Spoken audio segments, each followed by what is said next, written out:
This is perfect, boys. Perfect topic for me to talk about. I'm getting accused of steroids myself. I had gynecomastia surgery, and I have an in-depth knowledge of celebrity politics, so I can make some great jokes. Does anyone else truly believe that Adesanya is ruling Costa in some elite billionaire's mansion right now, probably pinned up against some marble statue that looks awfully like myself? And that's not really a joke. With how crazy these psychos in control are, I think it's more of a reality. They probably threw both of them on a private jet straight off to Epstein Island promptly after that fight. So some of you may be wondering what the hell I'm talking about. Israel ADESANYA and Paulo COSTA are two fighters in the UFC Ultimate Fighting Championship. Very popular fight last Saturday. And there was quite a bit of back and forth banter before that fight. Costa joked that Adesanya was a white belt at a press conference. Black belt? Yeah.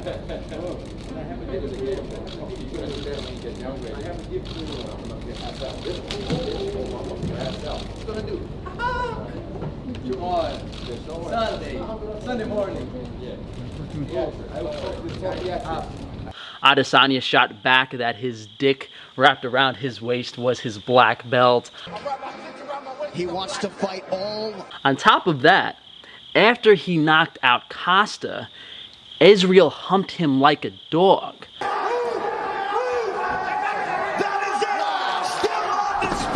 So with all the predictive programming and hints they put in the public media, I'm fairly certain Adesanya and Costa were sweating all over each other while some billionaire creepo enacted his fantasy with his friends.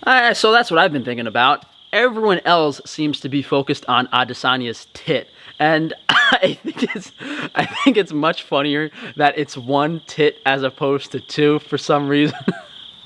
Now, this is a side effect of steroid usage. What happens when you take testosterone or certain drugs that alter your testosterone is your body produces extra estrogen to match it, or at least I think. I'm not 100% sure. So unless you block that estrogen, you end up with female breast tissue. As growth of breast tissue is something that estrogen stimulates. You know, all these poor little kids with tits right now is because they're putting birth control and various crap in the water.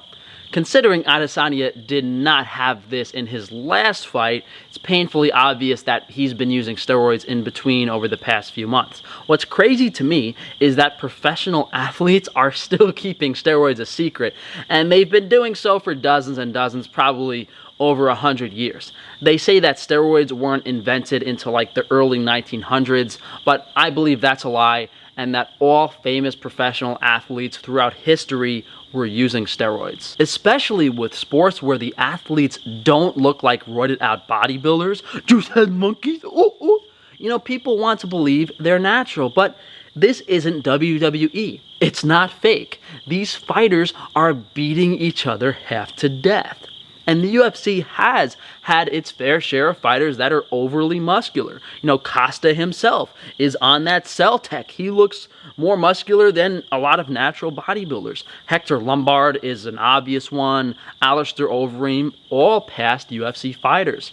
USADA is the organization that tests these athletes for drugs. I don't know the specifics, but usually there's a maximum number of times they can drug test you. So after that final drug test, you can blast whatever drugs you want. And I think I remember hearing that MLB statistics were higher towards the end of the year after those mandatory drug tests. But that's just the drugs they can take that trigger the tests. You know, I'm assuming they can take plenty of stuff consistently under the radar. Genetics, hard work, diet, dedication, combined with that drug usage is what it takes to be successful. And a major advantage we've seen, John Jones being a good example, arguably the best UFC light heavyweight fighter of all time, is the fighter's ability to use high doses of very potent steroids. Certain drugs make you so much stronger and faster that if you can use them even for a few weeks before a fight and your opponent isn't, it's near impossible for them to win. I'm assuming Adesanya got his last drug test, then went balls to the wall with some very high-dose anabolics. What I don't understand is why the hell he stepped in the ring with that bitch tit. He literally threw his career out the window, at least in my opinion. Unless this was all some staged nonsense to get everyone to realize the truth of what these athletes are doing. If I was him, I would have just no-showed that fight. There's no way he didn't have someone intelligent telling him to get his shit straight and cancel it and to not show up. How embarrassing it would be to, you know, go into that UFC fight with a tit bigger than his girlfriend or boyfriend for that matter. Now, I had gynecomastia surgery last year, and I didn't really need it because I didn't have much tissue behind there. It was just large areolas, probably because I was fed soy formula as a child, more estrogen. You know, you guys can go look at my shirtless videos before and after the surgery, even in the progress video I did. There isn't really that much of a difference. You know, no noticeable breast tissue before or after the procedure. My chest just doesn't look that great genetically how I developed. I mean, I don't think I would have gotten the procedure done if I knew that stuff, but, you know, I wouldn't have known if I didn't. The reason I'm bringing this up is because the recovery time from that surgery is usually only 2, 3, 4 weeks. So I'm assuming Adesanya could have probably had some expert surgeon like go through his armpit, remove the tissue, and he could heal up reasonably in a week or two, at least enough to fight. Then again, you know, I don't know, maybe it literally happened in the past week or two before the fight. You know, it could happen very rapidly. So this is the main thing that discouraged me from pursuing professional sports or bodybuilding. You know, I would love to live in a world where it was an even, natural playing field. You know, although it's safe to say that steroids actually make things more equal, because if not for drugs, the best genetics would win. And by genetics, we basically mean who developed better, got more nutrition through their younger years. So you're not going to become the best UFC fighter in the world by just taking steroids, but the best fighters, the best athletes are certainly using them. It's simple. You follow the basic elements of any sport, training, diet, drug usage, you will succeed. Depending on how much you dedicate to that will determine how far you get.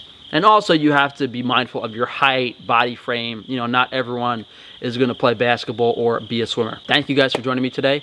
Maybe if there are any adult video companies, they can produce like a replica, like they can get some dude that looks like Adesanya and some like Brazilian dude that looks like Costa. That would be funny. That would be funny. It's not a bad idea, to be honest. Probably make a lot of money. I guess they can give me a cut of the profits if they get the idea from me. Just drop a like on the video, guys. Leave me a comment down below. Let me know what you guys would like to see over the next few days, week or two, and I'll see you guys for tomorrow's video. Fucking nonsense.